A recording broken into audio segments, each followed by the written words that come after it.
Year one of the Dino Babers era comes to a screeching halt after a 76-61 meltdown at the hand of the Pittsburgh Panthers. Both teams were a part of history this afternoon. The 137 total points was the most points scored by any two teams in an FBS game. Well, a comeback victory just wasn't in the cards tonight for Syracuse as they fall to the Georgia Tech Yellow Jackets 71-65 here at the McCamish Pavilion. Coach Boeheim says that it was the offense that let the team down this time around. What an exciting afternoon from the Carrier Dome as Syracuse defeats conference rival Pittsburgh 77-66.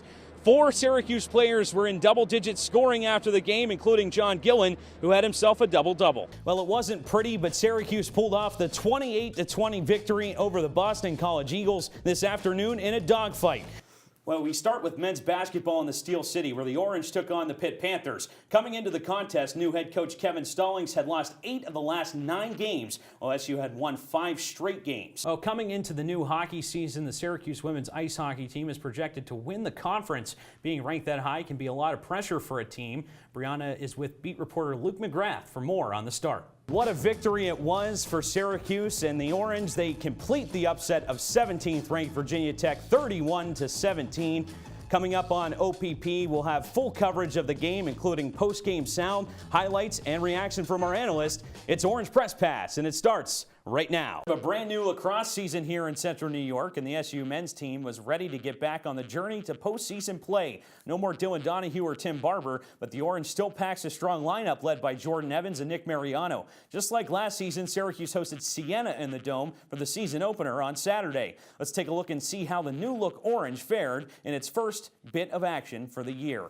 Starting it off from the Dome, Siena, they're ready to go. Walking out, Brendan Bomberry, their newest addition, transferred over from Denver. We'll start this one off with 10:40 left in the first. It's Eric Munn who scores the tying goal 1-1. But that wouldn't last long, as here comes Nate Solomon, who would score this ripper of a goal, assisted by Nick Mariano. It's up 7-3 at that point, 6 seconds left in the first. We moved to Brendan Bomberry, and this is one of the best goals you'll probably see all season. Behind the back and in, right past the goaltender Aaron Lewis. He had absolutely no chance. Let's take a look at the replay here. Initial shot by Mariano, stopped by Lewis, and then just flipped behind the back. That made it 9-3 Syracuse with 11:20 left in the second. Jordan Evans a little bit later would score a goal, assisted by Nick Mariano, making it 13-3. This one's not even close. 6 minutes left in the third. And then Ben Williams, the face-off specialist, would get a goal of his own, making it 15-4 with 14:48 left. Final score, 19-6. A familiar name is taking over for a Syracuse broadcasting legend. Good evening, I'm Jared Barton with NCC Sports. A big change is coming to the face of NBC's coverage of the Olympics, and it involves 2 famous sportscasters, both of them from Syracuse University. NCC Sports reporter Kevin Ryans is live in the newsroom with the story. Well, during the first quarter of last night's game, Knicks legend Charles Oakley was arrested for 3 counts of assault when he tried to approach the Knicks owner James Dolan. Police say that Oakley purchased tickets a few rows behind Dolan and was making comments towards the owner. Oakley wants to talk to Dolan about the direction of the team, but according to the former Knick, Dolan won't agree to the meeting. Oakley is scheduled to appear in court in March. Across town, the Nets were looking to snap a 10-game losing streak as they hosted the Wizards. We start this one off in the fourth quarter. The Nets have a perfect opportunity to take the lead. They can't do it. Now under 10 seconds, John Wall coming the other direction, drives in, tries to get the game-winning shot. It doesn't work. The offensive foul is called, and this one's going to OT. We jump right to the end of overtime. John Wall again trying to just drain the clock and give the Wizards a victory, 113-110, but it doesn't work. He steps out of bounds. So that gives Brooklyn a chance to tie things up and send it to another overtime. Bojan Bogdanovic would get the shot with 6 seconds left. Rims out, no good. Wizards go on to win the game 114-110, and the Nets' losing streak moves to 11 straight games. Last season, the Syracuse women's lacrosse team welcomed senior goalkeeper Allie Murray to the squad. The Notre Dame transfer did her part to lead the Orange to a successful year with a deep postseason run. Here comes Humphrey. She drives down the middle of the lane, takes a shot. It's saved away by Allie Murray. In 2017, Murray joined the team once again, this time as a grad assistant coach.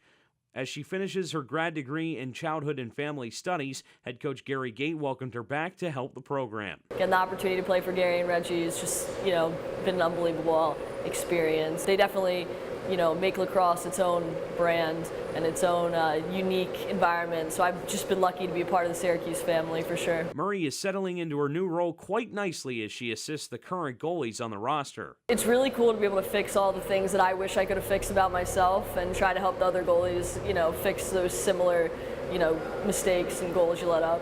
But coaching women's lacrosse is just one step on Allie Murray's next journey. After she's done with the Syracuse women's lacrosse team, she wants to join the Navy. Just growing up watching the military channel, all the opportunities they offer for all kinds of career possibilities. According to Allie, the Murrays have always been a military family. My uncle went to the academy, my other uncle's in the Marines, and I have a cousin in the Air Force, but it's more something I wanted to do since I was a little kid. A lot of Murray's preparation to take the next step in her life not only stemmed from her family, but also from Coach Gate and assistant coach Reggie Thorpe as well. Going forward, that's something I'll take with me, is how they treat the people below them, is how I hope to treat people below me in the military. Lacrosse has played a huge role in Murray's life to this point, and the former goalie sees how much athletics can be tied into her future career with the armed forces.